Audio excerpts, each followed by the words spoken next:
Sebetulnya kalau kita bicara akhir zaman dengan diutusnya Rasulullah SAW, maka itulah sudah masuk dalam ruangnya akhir zaman itu. Ya, cuma kita belum katakan berakhirnya zaman, kita baru katakan akhir zaman. Ya, artinya apa? Kita berada di penghujung kehidupan dunia, ya, dan akan dekat ke akhir kehidupannya, artinya selesai di dunia ini karena dengan risalah selesai, maka tinggal umat menjalani sampai batas yang Allah tentukan. Ya, batas waktu yang telah Allah tetapkan. Kalau menunjuk kepada waktu spesifiknya, detiknya, menitnya sampai jamnya, disebut dengan sa'ah namanya, as-sa'ah. Ya.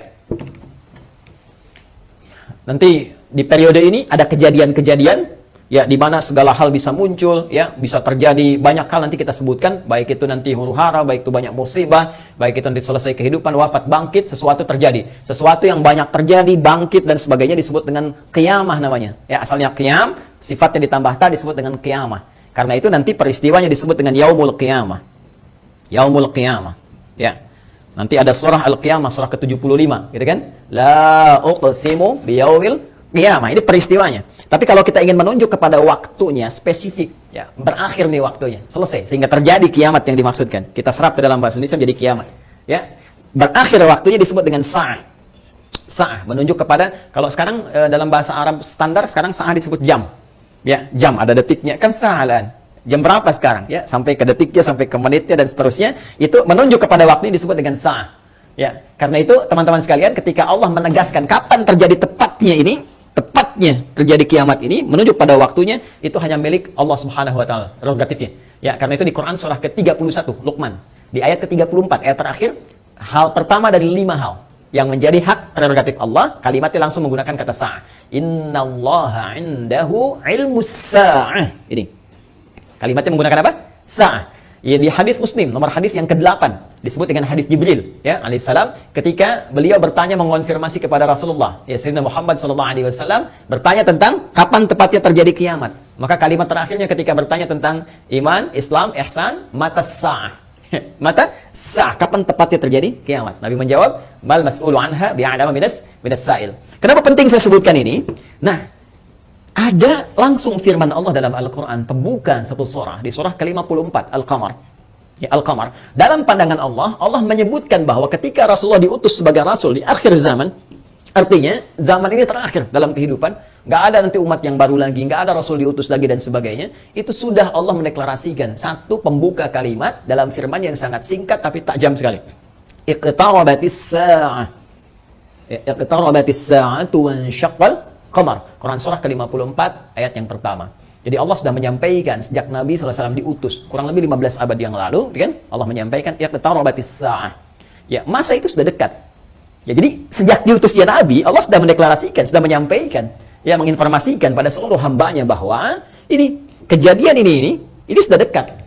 Ya, dengan diutusnya Rasulullah bahwa zamannya akan berakhir. Cuma dekatnya dalam konteks firman Allah dengan pandangan kita tentu sangat berbeda. Ya, karena dimensinya tidak serupa, sifat-sifatnya jauh berbeda, kan? Maka demikian pula memahami firman Allah tidak menggunakan pendekatan akal manusia. Jangan kita katakan dekat dengan ukuran kita, tidak. Lihat ukuran Allah.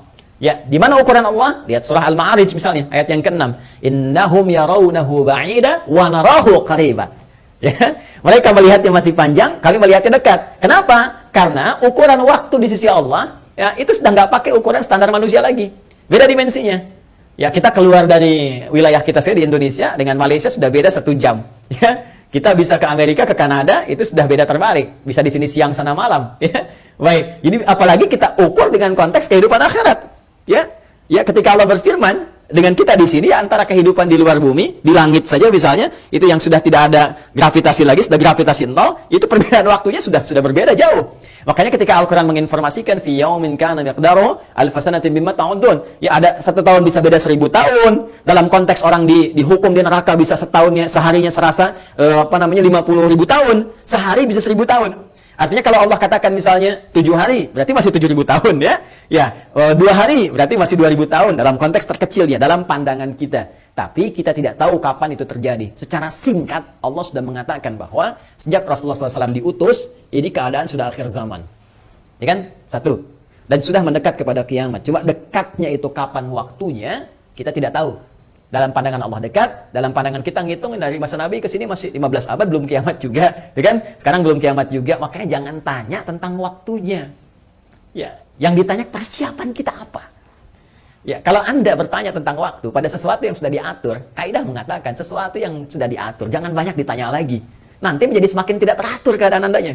Ya, matahari terbit dari timur, tenggelam di darat. Masih Anda tanya, kenapa terbit dari timur? Itu kurang kerjaan.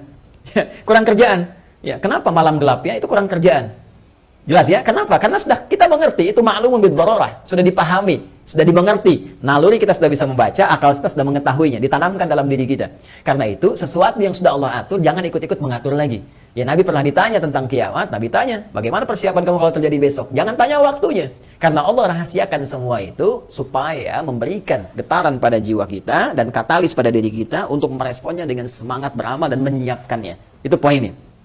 Baik, jadi kalau kita sudah pahami ini semua, bahwa kita hadir saat ini, aktivitas kita ada di penghujung zaman, artinya memang kita sudah berada di akhir zaman, tapi kita tidak tahu kapan zaman berakhir, tapi kita bisa melihat tanda-tanda yang disampaikan Rasulullah SAW di setiap perubahan-perubahan yang terjadi di akhir zaman itu. Perubahan-perubahan inilah yang menjadikan kita mesti menghadapi tantangan-tantangan yang dimaksudkan, karena setiap era perubahan tadi itu ada tantangannya tersendiri, tahadiyatnya sesuai dengan karakteristik umatnya. Nah, pertanyaannya, apa yang diinformasikan oleh Rasulullah di zaman beliau berupa tantangan-tantangan sampai perubahan-perubahan setelah masa-masa beliau kemudian wafat, bagaimana prediksi-prediksi yang disampaikan oleh para sahabat, ini yang coba kita uraikan. Dan di antara uraian itu ada yang teman-teman sebut dengan petaka-petaka, ada yang kita istilahkan dengan musibah-musibah. Seperti apa musibah yang digambarkan itu di setiap waktu-waktu yang berganti sepeninggal Nabi SAW, itu yang coba kita turunkan. Lalu kita akan mengaji bagaimana Nabi memberikan petunjuk kepada kita dengan izin Allah Subhanahu wa taala, saking sayangnya kepada kita, supaya setiap umat yang mengalami masa-masa itu lulus menghadapi ujiannya. Itulah rahmat Allah Subhanahu wa taala. Itulah di antara sifat Rasulullah yang disebut dengan rahmatan lil alamin. Saking cintanya kepada seluruh pengikut beliau, umat beliau, maka beliau memohon kepada Allah diberikan petunjuk oleh Allah, begini, setiap era ini nanti akan ada begini. Nanti kamu akan hadapi begini. Begini cara menghadapinya, begini cara menjaganya. Kalau kita lakukan itu dengan baik, maka Allah akan menyelamatkan kita dari keadaan-keadaan yang dimaksudkan dan lulus kita ujian sampai kita menghadap kepada Allah Subhanahu wa taala. Kehidupan ini sebentar. Ya, sebentar. Jadi kalau kita terlampau banyak mainnya, sayang. Ya, pada akhirnya kan selesai. Karena itu patut kita menata diri dengan baik supaya maksimal kita bisa hadapi. Nah, mari kita turunkan. Kalau sudah paham ini, mohon maaf ya, saya izin hapus dulu. Bismillah. Saya berikan kesimpulan dulu sejenak. Jadi jangan lantas nanti diartikan akhir zaman, kiamat gitu kan. Padahal kita juga sedang di akhir zaman sekarang. Rasulullah diutus Rasul akhir zaman. Sekarang kita ustadznya ustadz akhir zaman gitu kan. Dan kalau ada presiden akhir zaman, menteri akhir zaman, dia lurah akhir zaman. Termasuk juga sekolah-sekolah akhir zaman dan sebagainya. Tapi zaman itu sampai berakhir seperti apa tahapan-tahapannya, bagaimana ujiannya. Itu yang kita lihat. Ya. Ini kesimpulan pertama, satu tentang akhir zaman sudah kita bahas. Ya. Adalah satu era terakhir, ya, era terakhir dari umat manusia yang beraktivitas, ya kan, di bumi. Ini dia, era terakhir dari umat manusia yang beraktivitas di bumi. Jelas ya? Nah, ditandai dengan diutusnya Rasul terakhir, yaitu Rasulullah Sayyidina Muhammad sallallahu alaihi wasallam, kan? Sallallahu alaihi wasallam. Nah, kemudian karena siap Rasul itu membawa petunjuk, juga diberikan petunjuk berupa hudan terakhir. Nah, itu berupa Al-Qur'an. Karena Al-Qur'an pun ketika diturunkan Allah menyebut dengan hudan. Buka Quran surah kedua Al-Baqarah di ayat 185. Syahrul Ramadan alladzi unzila fihi al-Qur'an hudan linnas. Ya, hudan linnas wa bayyinatin al-huda wal furqan. Baik, sekarang dari sejak diutusnya Rasulullah sudah masuk akhir zaman, bagaimana perjalanan? Nah, kalau kita turunkan dari sini di masa Rasulullah SAW, sampai dengan kita sekarang, ya, sampai kita sekarang di masa kini, kurang lebih ada sekitar 15 abad. Nah, sekarang kita akan bicara tentang bagaimana Rasulullah SAW menyampaikan tentang berita-berita nubuat. Nubuat itu tentang berita besar yang terjadi dibawa oleh utusan. Ya, orang menyampaikan nubuat disebut dengan nabi, pembawa berita besar. Beritanya disebut dengan naba, karena itu ada surah An-Naba. Ya, amma yatasaalun 'anil naba'il 'azim, ya. Nah, ini nanti ada nubuat-nubuat beliau yang disampaikan kepada para sahabatnya, terlacak sampai dengan ke kita tentang peristiwa-peristiwa yang terjadi di masa-masa sampai mendekat kepada waktunya berakhir, as-sa'ah, ya, as-sa'ah. Ya. Ini karena akhir di sini akhirnya selesai gitu ya, nggak bisa ditulis lagi, dan karena kita di sini ya dekat ya, tapi kan nggak tahu masanya kapan, jadi kurang lebih gini lah ya, supaya agak ngeles sedikit bahwa papan tulisnya udah nggak cukup. Jadi gini ya teman-teman sekalian, saya turunkan ke sini. Baik, sekarang saya beri contoh begini misalnya ya, ini hadis yang populer saja, saya langsung ambil dari hadis riwayat Muslim, hadis riwayat Imam Muslim yang nomor hadis yang ke-8. Nanti ada bab tentang iman, Islam dan ihsan. Ya, dikenal juga dengan hadis Jibril dan banyak dikutip oleh para ulama, termasuk juga Al-Imam An-Nawawi dalam Al-Arba'in. Dari 42 hadis, beliau mengutip ini, teman-teman sekalian, di hadis yang kedua setelah innamal a'malu binniyat, masuk hadis ini. Ya, ada Abi Hafs bin Umar bin Khattab radhiyallahu ta'ala anhu, qala bainama nahnu julusun 'inda Rasulillah sallallahu alaihi wasallam, itala 'alaina rajulun shadidu bayadit thiyabi, shadidus sawadis sa'ari, la yura 'alaihi atharus safari.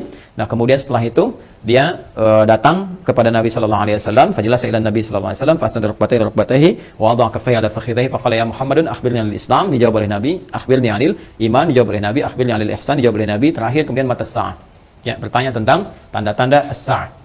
Kapan ini ya terjadi tepatnya kiamat? Nabi menjawab, mal mas'ulu anha bi'alam min as-sa'il. Ya, tidaklah yang ditanya lebih tahu daripada siapa yang bertanya. Ya, tidaklah yang ditanya lebih tahu daripada yang bertanya.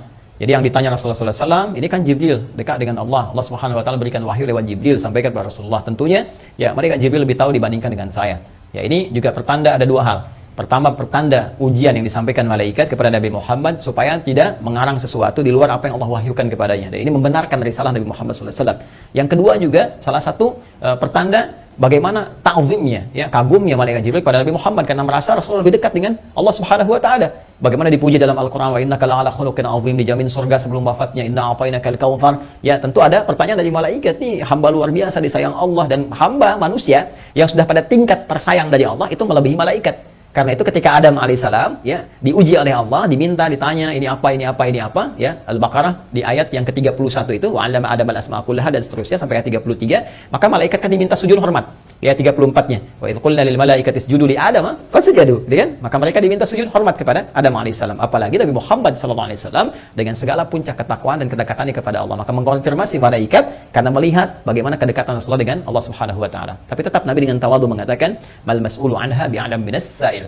Ya, kemudian bertanya an amaratiha, maka akhbirni ya an amaratiha, maka sampaikan kepadaku, ya, informasikan, maksudnya kepada malaikat Jibril ini supaya didengar oleh sahabat-sahabat yang lain dan disampaikan kemudian kepada generasi setelahnya sampai dengan ke kita. Ya, apa tanda-tandanya? Nah, ini tanda-tanda umum teman-teman sekalian yang mencakup kehidupan secara umum, baik itu dialami oleh ahli Quran ataupun bukan ahli Al-Quran. Jadi ada masa-masa kehidupan dari sejak zaman Rasulullah nanti terus yang akan mendekat kepada as-sa'ah, berakhirnya kehidupan. Apa diantaranya? Ini banyak hadisnya ya. Ini saya baru ambil salah satu, gitu kan? Salah satu. Maka dikatakan misalnya antali dalam rabbataha, bagaimana seorang pembantu melahirkan tuannya. Ya, di sini para ulama ada yang memahami sesuatu dunia menjadi terbalik.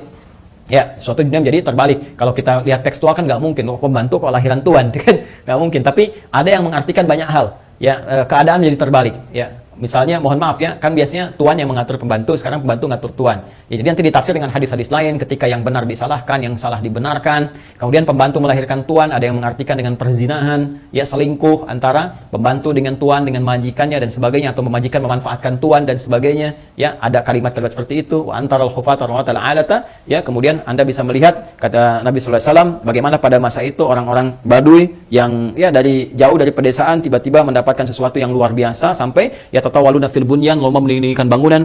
Ya, ini ada yang memahami bahwa orang yang biasanya mengembala kambing, artinya orang-orang yang desa dari jauh, dari apa yang tidak terbiasa dengan hal-hal yang mewah, tiba-tiba sibuk dengan kemewahan-kemewahan. Ya, kemudian nanti ditafsir di hadis lain, orang-orang berlomba-lomba dalam urusan dunia, sampai orang-orang desa pun ada ikut-ikutan, ya, pengen terlibat dalam konteks dunia dan sebagainya, yang biasanya mereka hidup dalam keadaan-keadaan yang serba sederhana dan sebagainya. Jadi situasi-situasi ini situasi umum. Ya, nanti ada hadis terkait dengan banyak menyebar penyakit-penyakit yang menular, yang jarang ada obatnya dan sebagainya. Ini masih persoalan-persoalan umum yang dengan umum ini dialami oleh semua orang. Artinya mau ahli Quran, bukan ahli Quran, ya akan mengalami peristiwa ini. Ya, saat kebenaran mulai tertukar, saat macam-macam dan seterusnya lah. Ya, tapi alhamdulillah kita nanti masih dilindungi dengan hadirnya hadis-hadis lain. Ya, masih ada ulama-ulama, walaupun nanti mesti hati-hati ketika ulama banyak yang diwafatkan Allah Subhanahu Wa Taala. Sekarang kurang lebih sudah di atas 400. dari situasi pandemi saja di Indonesia saja. Itu bukan yang kaleng-kaleng, itu ulama-ulama yang memang ahli pesantren, ahli dzikir, ahli ilmu dan sebagainya, mesti hati-hati juga.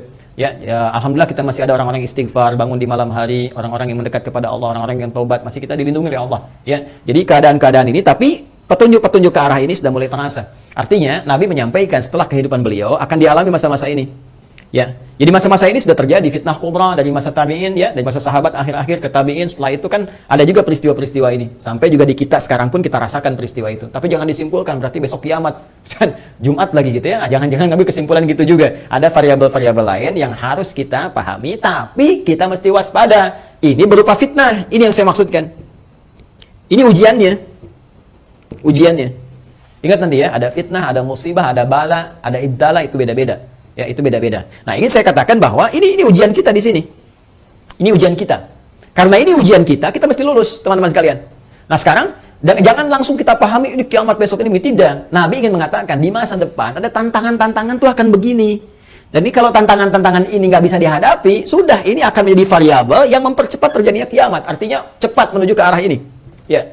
Kalau orang udah nggak bisa dikendalikan, nggak ada orang jujur semua, orang semua berperilaku maksiat, orang semua berperilaku fahsyah, mungkar dan sebagainya, ini mempercepat. Tapi kalau kita bisa lulus ujian-ujian ini, minimal rahmat Allah kita dapatkan.